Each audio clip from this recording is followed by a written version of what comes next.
Assalamualaikum warahmatullahi wabarakatuh.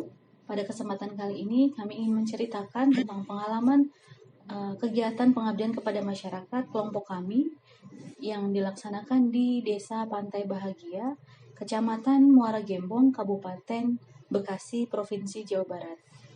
Kesampaian daerah, lokasi ini terletak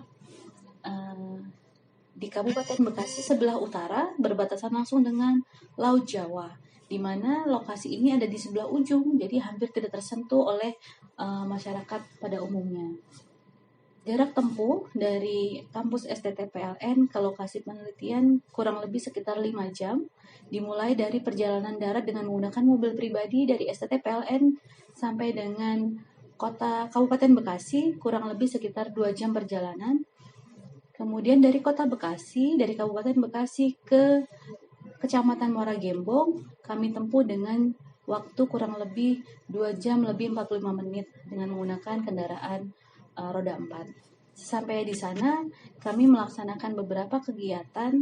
Yang pertama yaitu observasi yang dilakukan dengan beberapa warga yang kami sering disebut sebagai Pok Darwis atau kelompok sadar wisata Muara Gembong. Jadi kami disambut dengan sangat baik, dengan sangat antusias, dan penduduknya juga sangat ramah dalam menerima kami melakukan pengabdian kepada masyarakat di daerah tersebut. Kondisi di lokasi pengabdian kepada masyarakat ini, warga di sana mata pencaharian utamanya adalah sebagai nelayan. Jadi pada 2 dekade yang lalu di daerah Muara Gembong ini dikenal dengan julukan Kampung Dolar. Jadi di sana itu memiliki hasil alam yang sangat melimpah dengan penghasilan harian rata-rata mereka satu hari adalah 1 juta per hari untuk satu orang nelayan. Julukan Kampung Dolar yang diberikan ke warga Desa Pantai Bahagia ini tidak berlangsung lama karena hutan mangrove yang ada di sana itu dirubah oleh warga menjadi tambak dengan harapan lebih meningkatkan pendapatan warga yang berada di lokasi. Sebagai dampak dari kondisi tersebut, terjadilah yang disebut sebagai ROB, yaitu kenaikan muka air laut ya di daerah itu, sehingga menyebabkan tambak yang dibangun oleh masyarakat di situ tidak lagi berdaya guna karena tambaknya telah tertutup oleh air laut. Laju deforestasi hutan mangrove di Indonesia adalah 52.000 hektar per tahun, yang artinya dalam 1 tahun ada sebanyak 52.000 hektar hutan mangrove yang hilang. Bersumber dari Tempo 13 Oktober 2016. Saat ini kondisi hutan mangrove di Desa Pantai Bahagia dalam kategori kritis. Hal tersebut hasil dari pelaporan sebaran mangrove kritis di Indonesia, hasil pelaporan dari Kemenko Kemaritiman dan KLHK tahun 2018. Sedangkan potensi bencana alam di sana, bencana geologi seperti tsunami, hasil pelaporan dari Risiko Bencana Indonesia BNPB tahun 2015 menyebutkan bahwa lokasi pengabdian masyarakat ini masuk ke dalam kategori sedang. Upaya selanjutnya setelah penanaman bibit mangrove ini selesai dilaksanakan adalah menjaga agar bibit mangrove yang kita tanam ini dapat tumbuh sehingga kelak di kemudian hari dapat berfungsi sebagai green belt. Upaya yang dapat kami lakukan adalah dengan memasang APO, yaitu alat pemecah ombak dari bahan alami, karena di sana sifatnya adalah alirannya adalah substrat, jadi membawa material endapan sedimen dari darat, sehingga APO yang kami pasang ini haruslah bersifat permeable, jadi mampu menyaring material yang nantinya hasil dari saringan endapan sedimen itu dapat berfungsi sebagai membentuk endapan baru dengan waktu yang tidak instan tentunya. Disesuaikan dengan kondisi dan kebutuhan di sana, kami memilih APO dari berbahan baku bambu dan aring, di mana APO ini lebih berfungsi untuk memecah ombak untuk melindungi bibit mangrove yang kami tanam, sehingga diharapkan keberhasilan dari penanaman bibit mangrove ini dapat mencapai angka 80%.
Oke, assalamualaikum warahmatullahi wabarakatuh. Dan selamat siang menjelang pagi. Kebalik. Selamat pagi menjelang siang. Perkenalkan, saya Sofyan. Biasa dipanggil Pak, biasa dipanggil Kak, tapi nggak pernah dipanggil Opa ya. Saya anggota tim pengabdian kepada masyarakat yang digagas oleh Ibu Mekar Kinasti. Ya. Jadi saya ikut bergabung dengan tim PKM ini karena ini adalah merupakan kewajiban bagi para tenaga pendidik khususnya dosen dalam melaksanakan tridharma pendidikan. Nah, kenapa kita memilih lokasi yang letaknya itu berada di pinggir pantai? Kita tahu masalah-masalah yang kerap terjadi di daerah-daerah pesisir itu adalah terjadinya pasang air laut, kemudian kadang juga terjadi abrasi, dan mungkin itu menjadi masalah bagi masyarakat sekitar. Oleh karena itu kita menginisiasi kegiatan ini di daerah Muara Gembong ya. Kita sudah berdiskusi dengan masyarakat sekitar karena di sana itu adalah daerah hutan mangrove sebenarnya, dan di situ telah aktif dilakukan penanaman mangrove ya. Untuk mencegah abrasi ataupun masalah-masalah lain yang terkait dengan pasang air laut. Kadang-kadang di daerah tersebut terjadi pasang dan itu bisa masuk sampai ke rumah-rumah warga sekitar. Nah, kami kemudian mendiskusikan ini dengan warga sekitar dan membuat sebuah program penanaman bibit mangrove. Jadi harapan kami ke depannya dengan mengadakan kegiatan pengabdian kepada masyarakat di wilayah Muara Gembong tersebut bisa memberikan kontribusi yang cukup bermanfaat bagi masyarakat sekitar, terutama dalam perlindungan hutan mangrove-nya, karena hutan mangrove-nya sendiri itu sangat membantu masyarakat sekitar ketika terjadi pasang ataupun banjir rob.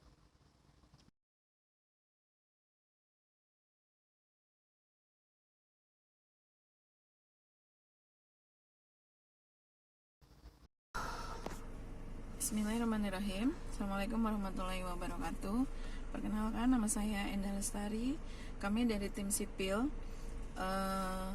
melakukan PKM, pengabdian kepada masyarakat, untuk semester 2019-2020 dengan judul penanaman mangrove dan pemasangan APO, alat pemecah ombak, di Pantai Beting, Muara Gembong, Kabupaten Bekasi, Jawa Barat.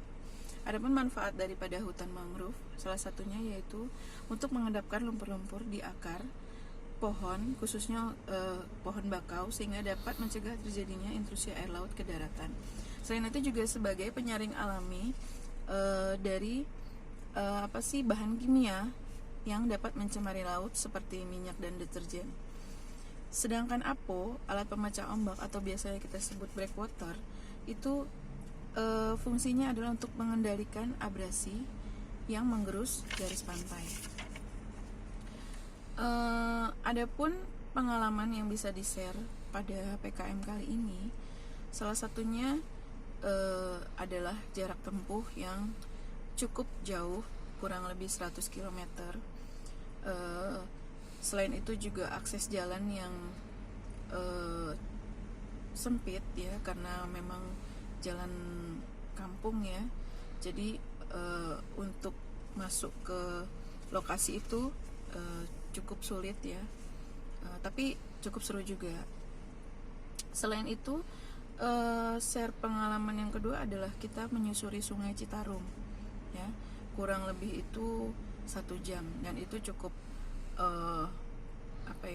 cukup seru tapi serem juga karena pakai perahu kayu ya.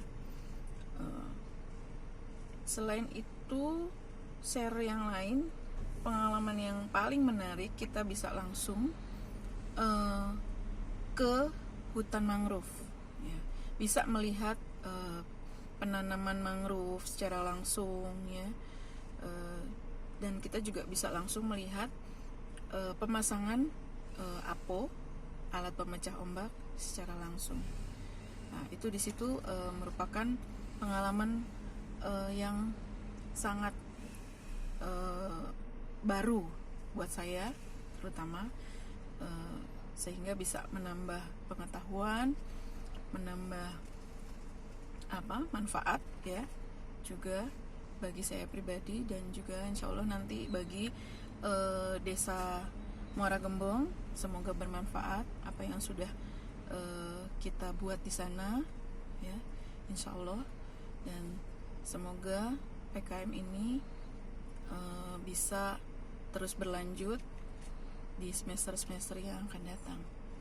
Oke, terima kasih.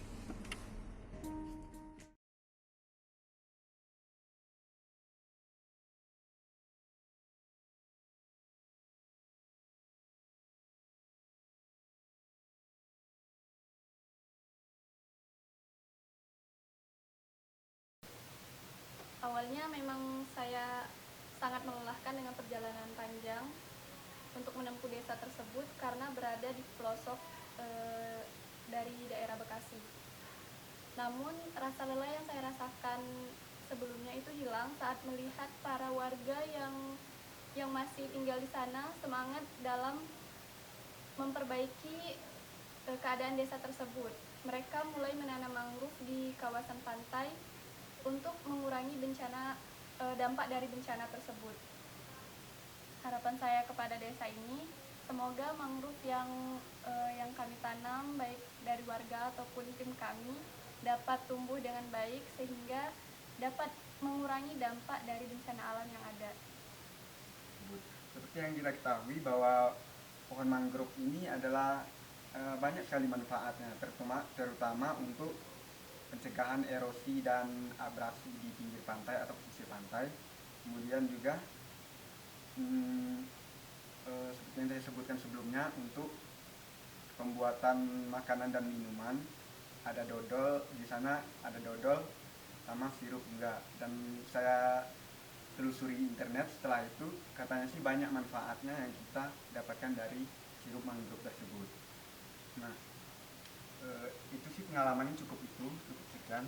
Kemudian harapan saya untuk desa tersebut, semoga warga dan kita semua warga Indonesia, rakyat Indonesia bisa menjaga alam dan melestarikan alam di lingkungan kita, terutama mangrove tersebut, karena itu juga sebagai peran penting untuk penduduk di desa, bukan di desa atau pinggir pantai yang ada di Indonesia.